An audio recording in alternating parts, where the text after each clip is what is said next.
ایک صحابی حضرت سعید بن عامر ہیں، حضرت عمر فاروق رضی اللہ تعالیٰ عنہ نے حضرت سعید بن عامر رضی اللہ تعالیٰ عنہ کو گورنر بنانا چاہتا حمص کا. نے کہا میں نہیں بنتا. فرمایا مجھے تم لوگوں نے بنا دیا ہے، خود گورنریاں بھی قبول نہیں کرتے. چلے گئے حضرت سعید بن عامر، گورنر بن گئے، صوبے کے گورنر. مال غنیمت میں سے کچھ زیادہ مال مدینہ شریف میں جمع ہوا تو حضرت عمر نے مختلف صوبوں سے غریبوں کی لسٹیں منگوائیں. حضرت سعید بن عامر کے صوبے کے کچھ خاص لوگوں کو آپ نے لکھا کہ تمہارے صوبے میں جو غریب ہیں ان کی لسٹیں بھیج دو. تو جب لسٹ آئی تو اس میں پہلا نام حضرت سعید بن عامر کا بھی تھا. کہا ہمارے گورنر کے پاس پہننے کو کپڑا کوئی نہیں، کھانے کو روٹی کوئی نہیں. حضرت عمر بیٹھ کے رو پڑے.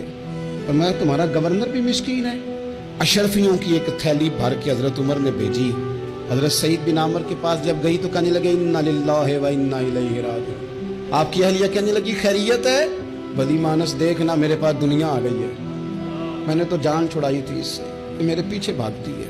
حضرت سعید بن عامر نے سارا مال وہیں اللہ کے حضور خیرات کر دیا. حضرت عمر ایک دفعہ دورے پہ آئے ان کے صوبے میں تو سب لوگوں کو جامع مسجد میں بلایا، حضرت سعید بن عامر کو بھی بلایا. ابن الجوزی لکھتے ہیں کہ حضرت عمر نے فرمایا لوگوں تمہیں اپنے گورنر سے کوئی شکایت تو نہیں؟ تو لوگوں نے کہا 4 شکایتیں. ایک تو ہمارے گورنر صاحب جب شروع میں آئے تھے تو فجر کی نماز کے بعد ہی آ کے لوگوں کے بیچ بیٹھ جاتے تھے. اب اشراق چاشت کے وقت آتے ہیں، سورج پورا طلوع ہو جاتا ہے تو حضرت سعید بن عامر رضی اللہ عنہ آتے ہیں. اور دوسری شکایت یہ ہے کہ صرف دن میں ملتے ہیں، رات کو ملتے ہی نہیں. اور تیسری شکایت یہ کہ ہفتے میں ایک پورا دن ہوتا ہے ملاقات ہی نہیں کرتے. اور چوتھی شکایت یہ ہے کہ کبھی کبھی بیٹھے بیٹھے رونے لگتے ہیں اور بے ہوش ہی ہو جاتے ہیں. آپ نے ایسا شخص گورنر بنا دیا جو دیوانہ ہے. حضرت عمر نے بلا لیا، قریب بیٹھے تھے، کہا دے سوالوں کے جواب. گردن جھکی ہوئی ہے.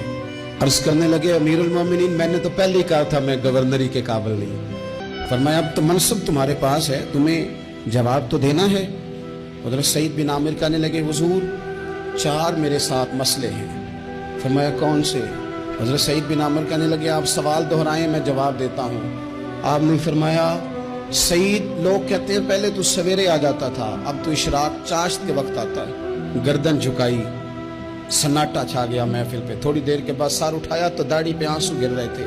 فرمانے لگے حضور میرے گھر میں خادم کوئی نہیں، بیوی بیمار ہو گئی ہے.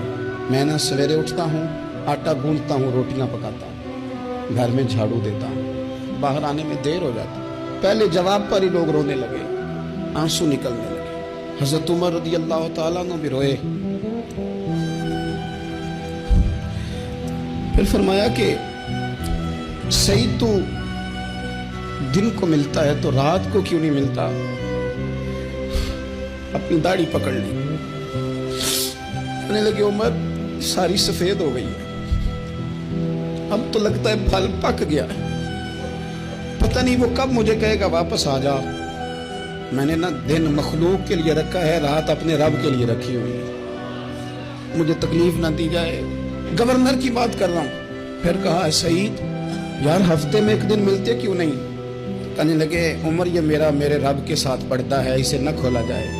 فرمایا نہیں آپ بتائیں. حضرت سعید بن عامر کہنے لگے غریب ہوں، ایک ہی جوڑا میرے پاس ہے، میں غریب ہوں. حضرت سعید بن عامر کہنے لگے ایک جوڑا ہے، ہفتے میں ایک دن دھو کے خشک ہونے کو ڈال لیتا ہوں، پھر بیوی کے کپڑے پہن کے بیٹھا رہتا ہوں. کس طرح گھر سے باہر نکلوں؟ میرا پردہ تھا، میں اپنی غریبیاں لوگوں کے سامنے نہیں رکھنا چاہتا. میں جانوں میرا رب جانے، میں راضی ہوں نا اس کی رضا پہ. اب تو حضرت عمر ہچکیاں لے کے رونے لگے. فرمانے لگے چل آخری سوال کا جواب ہی دے دے، کبھی کبھی روتے ہو تو بے ہوش ہی ہو جاتے ہو.